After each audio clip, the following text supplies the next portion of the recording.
السلام علیکم، میرا نام ہے شارق رسول اور آج ہم بات کریں گے جسٹس کے اوپر اور جسٹس کی اسلام کے ساتھ ریلیونس کے بارے میں۔ تو میرا آپ سے سب سے پہلے سوال تو یہ ہے کہ جسٹس جو ہے وہ ان جنرل کیا ہے، جو آج کی کنٹمپرری ورلڈ میں جسٹس کو سمجھا جاتا ہے یا جو شروع سے ایک روایت چلی آ رہی ہے جسٹس کو لے کر، وہ کیا ہے؟ دیکھیے، جسٹس کے لیے ہم جو عربی میں لفظ استعمال کرتے ہیں وہ عدل کا لفظ ہم استعمال کرتے ہیں۔ تو عدل کو اگر ہم دیکھیں تو ایک جیسے ہم کہتے ہیں نا کہ مساوی طور پر ہونا، ایکول ہونا، تو یہ عدل کا معنی ہوتا ہے۔ لیکن جو اسلامی نقطہ نظر اگر آپ کہیے قرآن کی روشنی میں، یا جو ہمارے فقہا نے، جورسٹ نے جو اس کے بارے میں لکھا، وہ بالکل اس تصور سے مختلف ہو جاتا ہے کہ جو ایک مغرب کا تصور ہے۔ اس لیے کہ عدل جو ہے وہ جو قرآن مجید نے انسان کی جو پوزیشن ہے، جو انسان کا فرض ہے یا ذمہ داری ہے، اور جو انسان کی ایک ساخت ہے، ایک تخلیق ہے، مثال کے طور پر عورت کی ایک تخلیق ہے، ایک مرد کی تخلیق ہے، اب اس میں ایک فرق موجود ہے۔ تو اس پرسنالٹی کو، اس شخصیت کو اس کے حقوق ادا کرنا، دینا جو اس کا تقاضا کرتی ہے، اس کی شخصیت، یہ در حقیقت اس کو عدل کہتے ہیں۔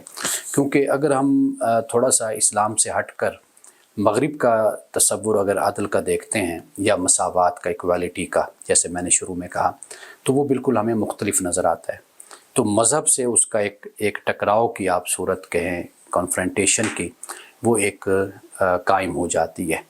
لیکن جب ہم مذہب کی بات کرتے ہیں، دین کی بات کرتے ہیں، یا ہم قرآن مجید کی بات کرتے ہیں، تو وہاں پر عدل در حقیقت اس معنی میں استعمال ہوتا ہے کہ جو جس کی شخصیت ہے، اور اس شخصیت کے مطابق، اس کی تخلیق کے مطابق جو اس کے تقاضے اور ڈیمانڈ ہیں، ان کو پورا کرنا، وہ ایک عدل بن جاتا ہے۔ ایک بات۔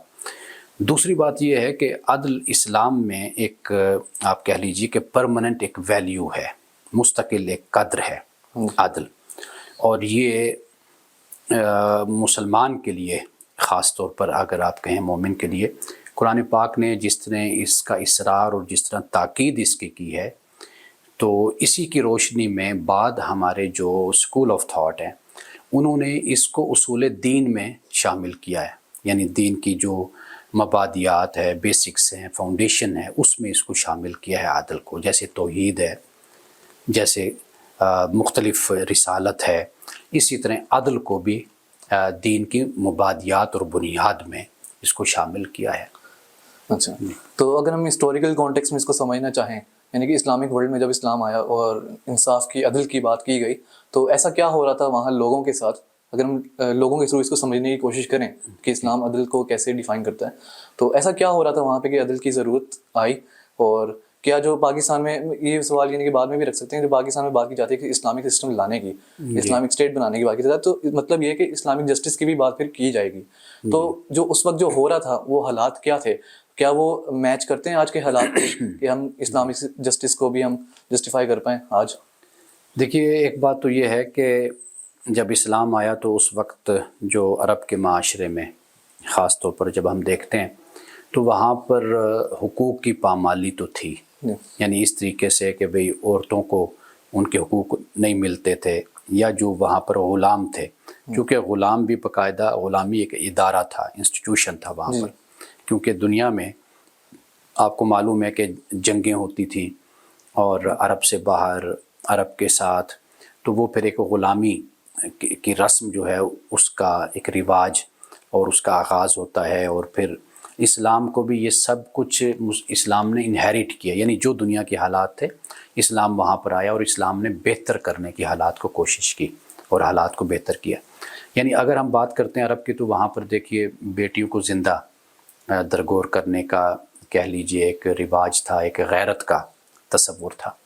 اسی طرح جانوروں کے ساتھ بھی برا سلوک کیا جاتا تھا، غلاموں کے بھی کوئی حقوق نہیں ہوا کرتے تھے۔ جو طاقتور ہوتا تھا، طاقتور کے ہی سارے حقوق ہوتے تھے، جو رؤساء تھے، سردار تھے، وہی سارا کچھ کنٹرول کرتے تھے۔ تو اسلام جب آیا تو رسول اللہ صلی اللہ علیہ وسلم نے جب اعلان نبوت فرمایا، پھر اس کے بعد جیسے گریجولی آگے بڑھتے چلے گئے، تو وہ جو سوشل جسٹس جسے اقبال بھی کہتے ہیں تو وہ پھر معاشرے میں انہوں نے قائم کیا. تو اگر حالات ہم دنیا کے دیکھیں تو دو طریقوں سے آپ کہہ سکتے ہیں. یعنی مثال کے طور پر اگر ہم مذہب کے حوالے سے دیکھیں تو بادشاہوں کو سجدہ کرنا، بادشاہوں کو خدا سمجھنا، بادشاہوں کو ہی مختار کل سمجھنا، یہ تصور بھی موجود تھا. اگر سوشلی ہم دیکھیں تو وہ بھی وہاں پر تفریق موجود تھی، بیٹا کی بیٹی کی یہ تفریق.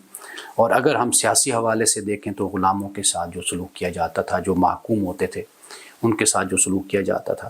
تو اسلام جب آیا تو اسلام نے پھر جسٹس کی، عدل کی اسلام نے بات کی. تو ابھی تک میں جو آپ کی بات سے سمجھا ہوں کہ جو اکانومی پہ ایک پرٹیکولر ایک بندے کا بائسڈ کنٹرول ہے، ٹھیک ہے، جو طاقتور انفلوئنس کرتا ہے اکانومی کو یا کتنے بھی سیکٹرز ہیں سیاسی حوالے سے. ہاں جی، تو اس کو یعنی کہ مینٹین بیلنس کرنے کے لیے جو کمزور ہے اس کو برابر لانے کے لیے اسلام نے یعنی کہ اس کو بات کی، اس کو پرووک کیا ہے. اچھا، تو آج ہم دیکھتے ہیں کہ جہاں پہ جسٹس کی بات ہوتی ہے تو کافی ساری جو ایک ٹرمینالوجیز بن چکی ہیں، جیسے یعنی کہ فلاسفرز آتے گئے یورپ میں بھی، اور اس طرح سے کافی آج کنٹمپریری ورلڈ میں نئی اصطلاحات استعمال کی جاتی ہیں، جیسے کہ ڈسٹریبیوٹیو جسٹس ہے، ریٹریبیوٹیو جسٹس ہے. تو کیا اسلامک ورلڈ میں جب اسلام آیا اور جسٹس کی بات کی، اس میں ڈسٹریبیوٹیو جسٹس جو ہے کہ جو تقسیم ہے، ایک فیئر تقسیم، اس کو کیسے یعنی کہ انہوں نے انہینس کی، اسلام نے کیسے انہینس کیا، اور کیا ایگزامپل اس کے آپ دے سکتے ہیں پاس میں سے؟ اچھا، دو باتیں اس حوالے سے میں پیش کروں گا. ایک تو ہیں اسلام کے پرماننٹ جو ویلیوز ہیں، احکام ہیں، وہ ہو جاتے ہیں. دوسرا یہ کہ وہ حالات پہ ڈیپینڈ کرتا ہے. مثال کے طور پر کہیں پر اگر دیکھی کہ ایکسپلوئٹیشن ہو سکتی ہے، کہیں پر کسی کی استحصال ہو سکتا ہے، تو وہاں پر پھر وقت اور حالات کے مطابق قانون سازی بھی کی. اب مثال کے طور پر آپ دیکھیں کہ حضرت عمر فاروق رضی اللہ تعالیٰ عنہ کے زمانے میں اس وقت تک تو یہ رواج تھا کہ زمینیں تقسیم کر دی جاتی تھیں مجاہدین کے درمیان، لیکن آپ نے آ کر پھر اس پر پابندی لگا دی.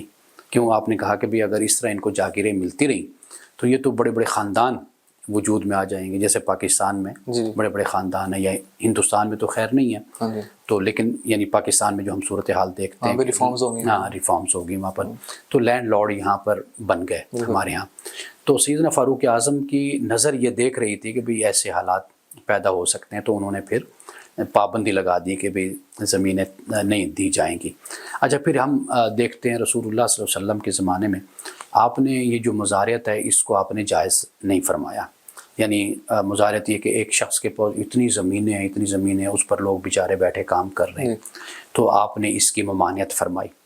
یعنی آپ نے کہا کہ بھئی جتنا جو کاشت کر سکتا ہے وہ اتنی زمین اپنے پاس رکھے، اس سے زیادہ زمین نہیں رکھ سکتا. اب یہ حکم آپ نے فرمایا. تو گویا کہ ہمیں یہ بات سمجھ آتی ہے کہ جہاں پر بھی کوئی ظلم ہوگا اور جہاں پر عدل نہیں ہوگا یا کوئی ایسی ممکنہ صورت بن سکتی ہے، تو وہاں پر پھر ریاست کو اس بات کا حق ہوتا ہے کہ وہ قانون سازی کر کے اس استحصال کو روک دے، اس کی ممانعت کر دے. اچھا، ایک جو بڑی توجہ طلب بات ہے نا، جس پر میں نے آغاز میں بھی زور دیا، تو تھوڑا سا میں اس کی وضاحت کر دوں کہ یہ ہے کہ انسان کی جو شخصیت ہے یا انسان کا جو ایک پروفیشن ہے، انسان کی جو ایک فیلڈ ہے، اس کے ایک تقاضے ہیں. ان تقاضوں کو اسی دائرے میں رکھ کر پورا کرنا، یہ در حقیقت یہ عدل سے اس کا تعلق ہوتا ہے. یعنی مثال کے طور پر اگر ایک شخص ڈرائیور ہے تو وہ ڈرائیور کی جاب کر رہا ہے، ایک شخص ہے کہ وہ ڈاکٹر ہے، وہ ڈاکٹر ہے، ٹھیک ہے نا. اسی طرح مختلف شعبۂ زندگی ہیں، پیشے ہیں جن سے انسان وابستہ ہوتے ہیں. بنیادی چیز کیا ہوتی ہے؟ وہ یہ ہوتی ہے کہ آپ ایک شخص کو اتنی تنخواہ اس کی ہو کہ جس میں اس کا گزر اوقات اس کی اچھی ہو جائے، بہتر ہو، اس کا علاج معالجے کا خیال ہو، اس کی تعلیم کا خیال ہو، دیگر معاملات کا، یہ چیزیں ہیں. تو ایسا نہیں ہو سکتا کہ ایک شخص جس پیشے سے وابستہ ہے، ممکن ہے کہ اس کو وہ کچھ نہ مل رہا ہو کہ جو کسی اور پیشے سے تعلق رکھنے والے کو مل رہا ہو. تو ہم کسی سب کی تنخواہیں برابر نہیں کر سکتے. یہ بات سمجھنی چاہیے ہمیں. یعنی یہ جو سوشلزم یا کمیونزم کا جو سوشلزم کا تصور ہے، تو وہ یہ نہیں ہے کہ نیشنلائز کر دو سب کچھ اور ہر انسان کو اس کی ضرورت کے مطابق. اسلام یہ کہتا ہے کہ انسان ملکیت رکھ سکتا ہے، ریاست اس کو دیکھتی ہے، جو ذمہ داریاں اس پر ہیں وہ اس کو بہتر طریقے سے اپنی ذمہ داریوں کو ادا کرے۔ لیکن بنیادی جو حقوق ہوتے ہیں وہ ہر انسان کا حق ہے، وہ ان کو ملنی چاہیے، جسے ہم ویلفیئر اسٹیٹ ہم کہتے ہیں۔ تو تھوڑا سا ہمیں اس بات کو سمجھنا ہوگا کہ جو ایک پیشہ ہے، پروفیشن ہے، اور ایک مرد اور عورت ہے، یعنی ہر انسان کی جو شخصیت اور پیشہ، اس کو پیش نظر رکھ کر جو ایک معیار قائم کر کے چلا جاتا ہے، اس کو ہم کہہ سکتے ہیں کہ یہ ظلم نہیں ہو رہا، یہ عدل ہے کہ جو ایک قائم کیا گیا ہے۔ اچھا، اگر ہم آج کے ایگزامپل سے، یعنی کہ آج کے کانٹیکس میں ناانصافی کو سمجھنے کی کوشش کریں، کیونکہ ناانصافی یعنی کہ جو کہا جاتا ہے وہ یہ ہے کہ آپ کسی کمزور کے حق، آپ اس کمزور کو اس کا حق نہیں دے رہے، اس کی مجبوری کا فائدہ اٹھا کے۔ آپ کو پتہ ہے لوگ محتاج ہوتے ہیں، لوگوں کی محتاجیاں ہوتی ہیں کئی ساری، جیسے ایک میں یعنی کہ جو نوجوان جس سے ریلیٹ کر پاتے ہیں جس ایگزامپل سے، جیسے انٹرنشپ کرتے ہیں، تو کمپنیز کو پتہ ہوتا ہے کہ ان کو کام تو ہے نہیں، ان کے پاس کام دھندہ ہے نہیں، ان سے کام کرواؤ مفت میں، ٹھیک ہے، تو وہ بیچارے لگے رہتے ہیں، ان کو پیسے بھی پورے نہیں دیتے۔ تو ابھی ان کا حق ہوتا ہے، ایسا نہیں کہ وہ کہہ رہے ہیں کہ یہ فکس ہے، ریاست ہمیں فکس کر دے، وہ ان کا حق ہے، انہیں ملنا چاہیے، ان کی کنٹریبیوشن ہے، تو وہ کنٹریبیوشن نہیں دیتے۔ کیوں؟ کیونکہ جو کمپنیز میں اوپر بیٹھے ہیں لیڈر میں، وہ جانتے ہیں کہ ان کی مجبوری ہے، تو ہم ان کی مجبوری کا فائدہ اٹھا سکتے ہیں۔ تو یہ یعنی کہ اسلام اس کو اس وقت میں، یا پھر اسلام اس کے بارے میں کیا کہتا ہے، اس کو کیسے یہاں پہ جسٹس کو پریویل کیا جا سکتا ہے؟ دیکھیے، یہ بڑی اچھی آپ نے مثال دی ہے۔ دوسرے کی ضرورت اور مجبوری پہ کھیلنا، ایکسپلائٹ کرنا، در حقیقت یہی ظلم بن جاتا ہے نا۔ ہاں جی، تو دیکھا بالکل علیحدہ ہو کر اس چیز کو دیکھنا اور سمجھنا چاہیے کہ ایک شخص وقت دے رہا ہے، آ رہا ہے، اس کیلیبر کا آدمی، اس صلاحیت کا آدمی جو آپ کو ٹائم دے رہا ہے، وہ کیا حق رکھتا ہے۔ ایک بات، بے شک اس کی ضرورت ہے کہ اس کو انٹرنشپ میں اس کو ایک سرٹیفکیٹ چاہیے جس بنیاد پر وہ آگے چلتا ہے، جاب بھی چاہیے، جاب، یعنی یہ سب کچھ اس کی بنیادی بات ہو جاتی ہے۔ تو اگر وہ اس صورتحال کو دیکھ کر اس کو ایکسپلائٹ کرتے ہیں، تو میرا خیال ہے کہ یہ ظلم میں یہ چیز آتی ہے۔ اصل بات یہی ہے کہ جو اپنا وقت دے رہا ہے، صلاحیت دے رہا ہے، استعمال اپنے آپ کو کر رہا ہے، تو کم از کم اتنا ہو کہ بھائی، بے شک وہ ناتجربہ کار ہے، ابھی اس میں اتنا تجربہ اور میچورٹی نہیں ہے، لیکن پھر بھی اس کا جو حق بنتا ہے وہ اس کو ملنا چاہیے۔ لیکن یہ سب کچھ ان معاشروں میں ہوتا ہے جہاں پر کوئی نظم اور نظام موجود نہیں ہوتا، لیکن جہاں پر ہوتا ہے وہاں پر ایک طے شدہ جو اماؤنٹ ہوتی ہے وہ اس کو ملتی رہتی ہے۔ انٹرنشپ والا ہو، ناتجربہ کار ہو، تجربہ کار ہو، کوئی بھی ہو، جو اس کا حق بنتا ہے وہ اس کو ہر صورت میں دے دیا جاتا ہے۔ تو شاید انصاف تبھی پاسبل ہے اگر آپ کسی کا حق نہیں مارتے، یا کسی کی خاص طور پہ محتاجی یا ضرورت کا فائدہ نہیں اٹھاتے۔ قرآن میں کئی ساری چیزوں کے بارے میں ذکر کیا گیا جو بہت انسان کے بیسک مسئلے ہیں، تو جسٹس کے بارے میں ایسی سچویشن میں خاص طور پر کیا قرآن میں بتایا گیا ہے کہ جہاں پہ کسی کی محتاجی کا فائدہ اٹھایا جاتا ہے اور ناانصافی کی جاتی ہے؟ تو اس طرح کیا ایسے ہم ایگزامپل ملتی ہے پروفٹ محمد نے کیا فرمایا ہے اس سچویشن کو لے کر تاکہ سوسائٹی میں جسٹس آ سکے؟ دیکھیے، اب دیکھیے مثال کے طور پر ہم ربا کی، سود کی مثال لے لیتے ہیں۔ آپ دیکھیے کہ اس کو کیوں حرام قرار دیا گیا۔ اس کی وجہ یہ ہے کہ اس میں ایکسپلائٹیشن ہے، دوسرے کی ضرورت اور مجبوری کا ناجائز فائدہ اٹھایا جاتا ہے۔ ایک شخص آتا ہے، وہ بیچارہ مجبور ہے، وہ کہتا ہے جی مجھے قرضہ چاہیے، تو اسے کہا جاتا ہے کہ جی ٹھیک ہے، آپ کو ہم قرضہ دے دیتے ہیں، لیکن شرط یہ ہے کہ آپ اس پر اتنا پے کریں گے، نہیں پے کریں گے تو پھر ہم آپ کے ساتھ نپٹ لیں گے، جو طریقہ اختیار کیا جاتا ہے، ہمارے ہاں بھی کیا جاتا ہے۔ تو یہ اب آپ دیکھ لیجیے، ایک شخص ہے، اب قرآن پاک کیا کہتا ہے؟ قرآن کہتا ہے کہ اگر وہ بیچارہ تنگ دست ہے اور تم وسعت والے ہو، تو جو اس کو تم نے دیا وہ اس کو تحفہ دے دو، یعنی صدقہ کر دو۔ 1,00,000 روپے اس کو چاہیے تھا، تمہارے پاس کروڑوں اربوں روپیہ ہے، تم وہ 1,00,000 اس کو ویسے ہی دے دو۔ ہاں، اگر تم لینا بھی چاہتے ہو واپس، تو پھر اس کو مہلت دو کہ جب وہ سہولت میں ہو جائے وہ تمہارا 1,00,000 روپے واپس کر دے، تمہارے پیسے جو قرض ہے واپس کر دے۔ لیکن وَأَن تَصَدَّقُوا خَيْرٌ لَكُمْ، اگر تم اس کو صدقہ کر دو، یعنی صدقے سے مراد وہ نہیں جو ہمارے معاشرے میں ہوتا ہے، یعنی کہ تم اگر اس کو دے دو خیر کے نقطہ نظر سے، تو وہ تمہارے لیے بہت اچھا ہے۔ تو یہ قرآن پاک بیان کرتا ہے۔ تو رسول اللہ صلی اللہ علیہ وسلم کی ایسی بہت سی مثالیں موجود ہیں کہ جہاں پر آپ نے ہمیشہ جو مظلوم ہے اس کا ساتھ دیا. یعنی ایک روایت میں آتا ہے کہ ایک صاحب اپنے مار رہے تھے، اپنے غلام کو پیٹ رہے تھے، تو رسول اللہ صلی اللہ علیہ وسلم نے فرمایا کہ بھئی آج تو اپنے اس غلام کو، عبد کو اتنا تو مار جتنا تو اپنے آقا کی مار کل قیامت کے دن سہ سکے. وہ صحابی اتنے ڈرے کہ انہوں نے پھر اس غلام کو آزاد کر دیا. تو رسول اللہ کا اپنا ذاتی جو اخلاق تھا وہ بھی ایسے ہی تھا. یعنی آپ نے کبھی کسی پر ہاتھ نہیں اٹھایا، کبھی کسی کو آپ نے مارا نہیں، کبھی گالم گلوچ نہیں کی. اب یہ جو چیزیں ہیں یہ بھی تو ظلم کے دائرے میں آ جاتی ہے نا. تو مثلا سود ہے، سب سے پہلے رسول اللہ صلی اللہ علیہ وسلم نے فرمایا کہ جو میرے خاندان کا کسی پر جو سود ہے، ربا ہے، اب فرمایا میں اس کو معاف کرتا ہوں، یا آپ نے اعلان کیا. تو گویا کہ ہم یہ دیکھتے ہیں کہ عرب کے معاشرے میں یہ تو بات ہو رہی ہے نا انسانوں کی، جانوروں کے معاملے میں بھی بڑی سختی سے کہا کہ بھئی ان پر کوئی سختی نہ کرے. مثلا کسی نے کہا کہ بتایا آپ کو کہ بھئی ایک اونٹ ہے وہ پاگل ہو گیا ہے، کاٹتا پھر رہے، تو آپ اس کے پاس گئے، اس اونٹ کے پاس، تو واپس آئے تو آپ نے اس کے مالک سے کہا کہ تیری یہ شکایت کرتا ہے کہ بھئی تم اس کو کھانے کے لیے صحیح نہیں دیتے. تو ایسی بہت سی مثالیں ہیں. اور پھر یہ کہ جو ریاست قائم ہوتی ہے، یعنی ریاست تو آج کا لفظ ہے، اسٹیٹ کا لفظ ہم بولتے ہیں، لیکن اس وقت آپ کے لیے ایک نظم اجتماعی جو آپ نے قائم فرمایا تھا، اب اس میں بنیادی چیز ہی عدل تھی. خلفاء کو آپ دیکھ لیں، انہوں نے کھڑے ہو کر یہی بات کہی تھی کہ بھئی ہمارے نزدیک، میرے نزدیک جو مظلوم ہے وہ طاقتور ہے، جو کمزور ہے، اور جو طاقتور ہے وہ ہمارے نزدیک کمزور ہے. یہ باتیں تمام خلفاء نے کی.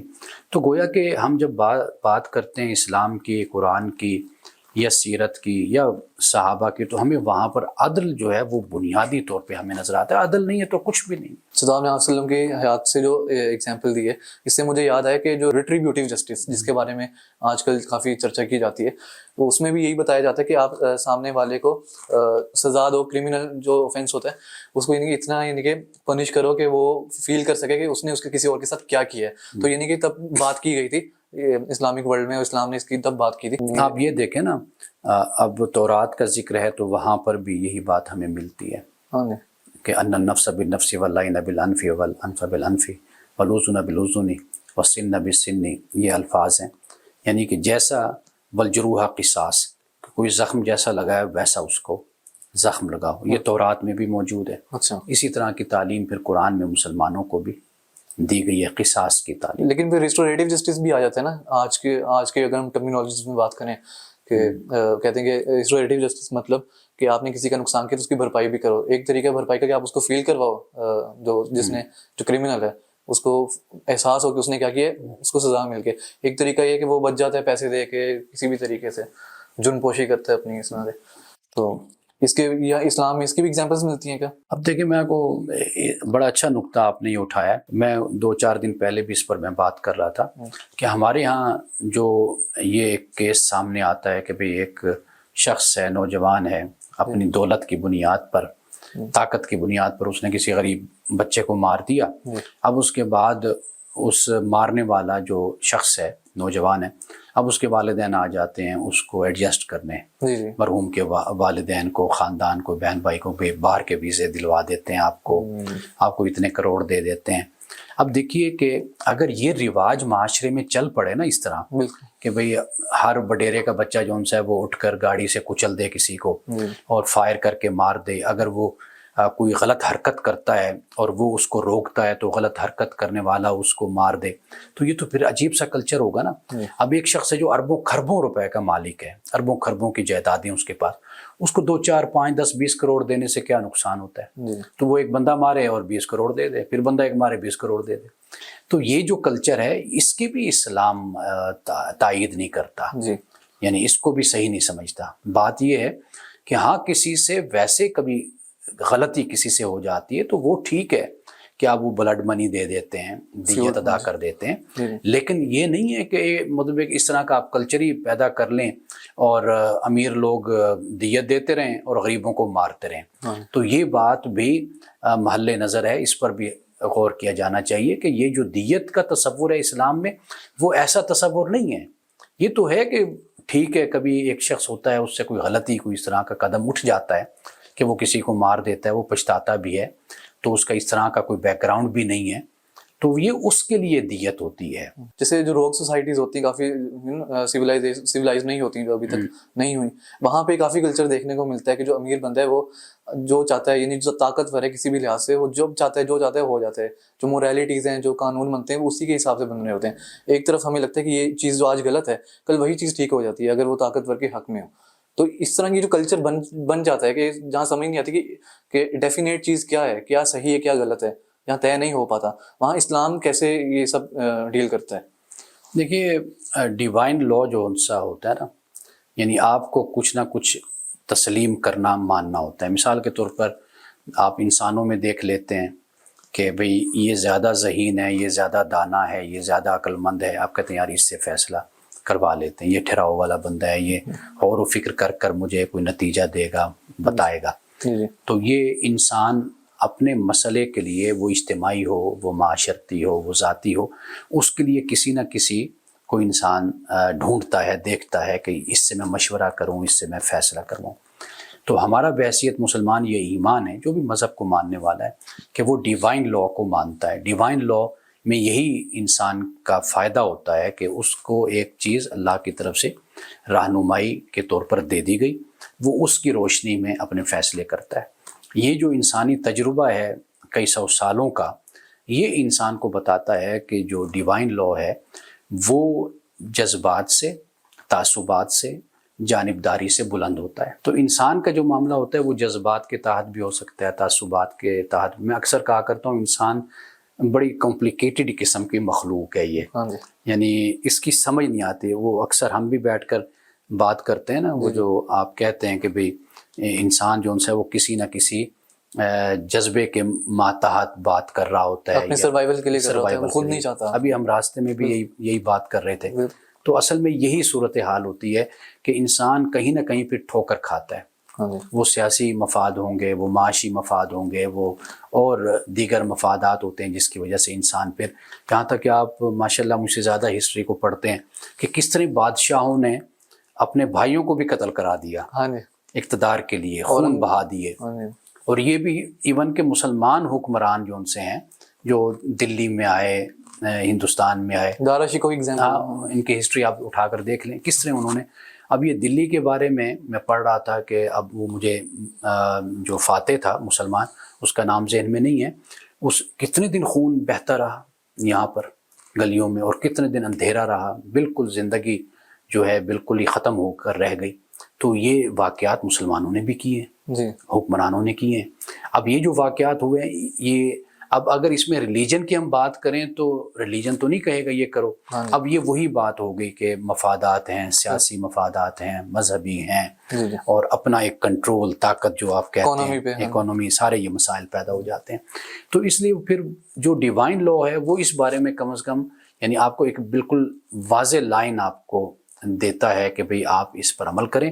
اس سے معاشرے میں امن ہوتا ہے, عدل قائم ہوتا ہے, احسان قائم ہوتا ہے, ایک دوسرے کو حقوق دیے جاتے ہیں. تو مذہب کو اہل مذہب کی روشنی میں کبھی نہیں دیکھنا چاہیے. اہل مذہب کو مذہب کی روشنی میں دیکھنا چاہیے. بالکل ٹھیک. اچھا, تو آخری سوال میں کروں گا, اور اس سوال سے سمجھ آ جائے گی کہ جو ابھی تک بات ہوئی ہے اس کا کتنا فائدہ ہو سکتا ہے سمجھنے میں یا سوسائٹی میں امپلیمنٹ کرنے کے لیے. تو یعنی کہ ایک آج کل میں کہوں یا پھر کہتے ہیں کہ جو پرسپیکٹیو ایک ہے جسٹس کو لے کے, وہ کافی مایوس کن بھی ہے. کہا جاتا ہے کہ جو جسٹس ہے یہ صرف ایک آئیڈیا ہے, یہ ریالٹی نہیں ہے. جو ریالٹی ہے, حقیقت ہے, مٹیریل ریالٹی ہے, وہ ہے انسان کی نیچر, جنگلی نیچر, زیادہ سے زیادہ حاصل کرنے کی, ایکومولیٹ کرنے کی. جنگلوں میں سروائیول ہو گیا, اس کے بعد پھر اور زیادہ سے زیادہ چاہنا. پہلے تو بھوک میں انسان لڑتا تھا, پھر جب بھوک پوری ہوگی پھر بھی دوسرے کا چھین رہا ہے. مطلب انسان کی اپنی نیت میں کھوٹ ہے.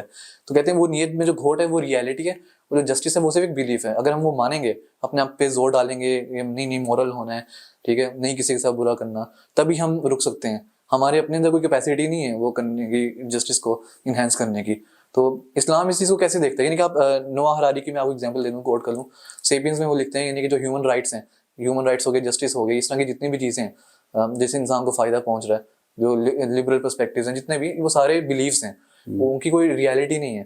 تو ایسے میں تو بہت کافی مایوس کن چیز ہے کہ یعنی کہ جو انسان ہے وہ صرف, ابھی ہم رکے ہوئے ہیں بات کر رہے ہیں, ٹھیک ہے, باہر جو سویلائز سوسائٹی بنی ہوئی ہے وہ صرف ایک مجبوری کے تحت بنی ہوئی ہے. اگر ہمیں موقع ملے تو ہم ایک دوسرے کے یعنی خون کے کنزیومر سوسائٹی جیسے ہم کہتے ہیں اس کو، consumerism، ہاں۔ ہاں جی، یعنی کہ وہ ایک مجبوری ہے، یعنی کہ اگر ہم وہ جو کیا کہتے ہیں ایک سیٹ اپ بنا ہوا ہے، اگر وہ سیٹ اپ نہ ہو تو جیسے جنگلوں میں ہوتا تھا کہ کھانے کے لالے پڑے ہوئے ہیں، کہ کبھی کسی چیز کا مسئلہ کسی چیز کا مسئلہ، تو پاگل ہوئے ہیں مار رہے ہیں ایک دوسرے کو، تو جب ایبنڈنس میں فوڈ آ گیا تو اس کے بعد ہم رک گئے، ٹھیک ہے، لیکن اگر نہیں ہوگا ہم نہیں رکیں گے. تو جہاں ایک ول ہے کہ جسٹس کو امپلیمنٹ کرنے کی، ایک ایکویلٹی کی، ایگیلیٹیرین سوسائٹی کی، وہ صرف ایک یعنی کہ ایک بلیف ہے، ایک ہیولا سا ہے. تو اسلام اس کو کیسے دیکھتا ہے؟ دیکھیے قرآن پاک میں نا انسان کے لیے چند الفاظ استعمال ہوئے ہیں، بڑے عجیب سے الفاظ ہیں. ہاں ایک تو ہے انسان ظلوم ہے، جی یعنی ظالم. دوسرا ہے انسان جہول ہے، جاہل ہے. اچھا، اب یہ جاہل سے مراد ہوتا ہے کہ جو اپنے جذبات کے ماتحت ہوتا ہے، اس کو کہتے ہیں یہ جاہل ہے. جی جہل کا لفظ نا یہ قرآن پاک نے اس سینس میں استعمال کیا کہ جیسے ایک کیفیت نفسیاتی کیفیت انسان پر طاری ہوئی اور اس کو پتہ ہی نہیں چلا کہ میں کیا کر بیٹھا ہوں. زیادہ سے زیادہ حاصل کرنے کی خواہش نہ، وہی نیت میں کھوٹ ہے انسان کی. یعنی ہاں، یعنی کہ جو جب غصہ اچانک انسان پر طاری ہوا تو یہ جو جذباتی کیفیت ہوتی ہے، نفسیاتی کیفیت، تو اس کو قرآن پاک جہالت کہتا ہے. یعنی ایک جہالت ہوتی ہے جو علم کے مقابلے میں ہے نا، ایک جہالت ہوتی ہے جو حلم کے مقابلے میں، ٹالرنس کے مقابلے میں. اچھا یہ دونوں معنوں میں استعمال ہوتا ہے. اچھا، ایک اور چیز بھی قرآن پاک نے انسان کے بارے میں کہا کہ عجولہ، کہ جلد باز ہے. جی یہ تینوں چیز، اب جو بات آپ کہہ رہے ہیں وہ بالکل اس کے مطابق ہے کہ انسان کی شخصیت میں یہ کمزوریاں بنیادی طور پر موجود ہیں. لیکن جیسے فرشتوں نے کہا تھا نا کہ تجعل فیہا من یفسد فیہا ویسفک الدماء، کہ بھی کیا تو ایسی مخلوق کو پیدا کرے گا کہ جو خون بہائے گی جی اور قتل و غارت کرے گی، فساد کرے گی زمین میں. تو اللہ تعالیٰ نے کہا کہ جو میں جانتا ہوں تم نہیں جانتے، یعنی میں انسان کو، آدم کو کیوں پیدا کر رہا ہوں. اب دو چیزیں ہیں انسان کی شخصیت کی. ہم ڈارک پہلو پر تو بات کرتے ہیں ہاں جی بہت زیادہ، لیکن اگر آپ دیکھیں نا تو ایک روشن پہلو بھی انسانی تاریخ کا ہے. یعنی آپ دیکھیں، یعنی سائنس دان پیدا ہوئے، فلاسفر پیدا ہوئے، عالم پیدا ہوئے، اچھے حکمران بھی پیدا ہوئے، جہاں پر برے تھے وہاں پر اچھے بھی. اب دیکھیں کتابوں، کتنی بڑی بڑی لائبریریاں مسلمانوں نے چھوڑی، یونان نے چھوڑی، روم نے چھوڑی. آج یورپ کو آپ دیکھ لیں کتنا علم پر کام ہو رہا ہے، کائنات پہ کام ہو رہا ہے. تو انسان کا یہ ایک روشن پہلو بھی تو ساتھ ساتھ ہے نا، دونوں چیزیں ساتھ ساتھ چل رہی ہیں. تو بنیادی بات یہی ہے کہ ہم ایک انسان کی جو عادت ہے یا اس کی فطرت ہے یا جو چیزیں، ہم اس کا جائزہ لیتے ہیں. لیکن قرآن پاک یہ بتاتا ہے کہ بے شک انسان ظالم ہے، جاہل ہے، جلد باز بھی ہے. انسان کو ہم نے ارادہ اور اختیار کی قوت دی ہے، لیکن یہ جو ارادہ اور اختیار کی قوت ہے، انا عرضنا الامانۃ علی السماوات والارض والجبال فابین، کہ قرآن کہتا ہے کہ بھئی یہ جو امانت ہے نا، ارادہ اور اختیار، یہ ہم نے آسمانوں، زمین، پہاڑوں پر بھی پیش کی، انہوں نے اٹھانے سے انکار کر دیا. مطلب یہ کہ یہ اتنی بڑی طاقت ہے، قوت ہے، ارادہ اور اختیار، جو انسان اپنی مرضی سے جو چاہتا ہے کر لیتا ہے، کر سکتا ہے. یہ جو ہے، یہ اس کا جائز استعمال وہی پھر میں کہوں گا کہ ڈیوائن لاء میں وہ اس میں نظر آتا ہے کہ بھئی آپ نے اپنی صلاحیت کو، علم کو، ارادہ اختیار کو آپ نے کیسے استعمال کرنا ہے. جب یہ چیز نہ ہو، یہ اوجھل ہو جائے ڈیوائن لاء، تو پھر یہ کچھ ہوتا ہے کہ پھر فرعون ہے، نمرود ہے، حامان ہے، شداد ہے، یا پھر یورپ کی آپ زمیندار ہے، ہاں زمیندار ہے، جاگیردار ہے، آپ تاریخ اٹھا کر دیکھ لیں. لیکن ہمیں زمین پر ایسے وقت بھی نظر آتے ہیں کہ جب زمین پر رہنے والے آپس میں مل بانٹ کر بھی کھایا کرتے تھے، ایک دوسرے کا خیال بھی کرتے تھے. ہر جگہ پر نفس کو یا شیطنت کو یا ان چیزوں کو انوالو کر کے ہی انسان کو سمجھنے کی کوشش کرنا، میرا خیال ہے یہ بھی بحیثیت انسان ہونے کے انسان کے ساتھ زیادتی ہے. یہ تو میں اب کنکلیوڈ کرتے ہیں اس کو، تو میں ایسے سمجھاؤں کہ انسان کی جو ہے نیچر وہ وائلنٹ بھی ہے، اور ساتھ ہی ساتھ وہ بھی کہہ سکتے ہیں کہ آپ ایک رحم دلی بھی انسان میں ہے. دونوں چیزیں ساتھ ساتھ ہیں. تو میرے خیال میں شاید اسی کو ٹیسٹ ول کہتے ہیں، ٹیسٹ آف ول کہتے ہیں اسلام میں. بالکل. اور شاید جسٹس بھی اسی طرح ہی ٹیسٹ آف ول کے تھرو ہی پاسبل ہے، کہ اگر آپ ٹیسٹ آف ول میں کامیاب ہیں تو جسٹس پاسبل ہے.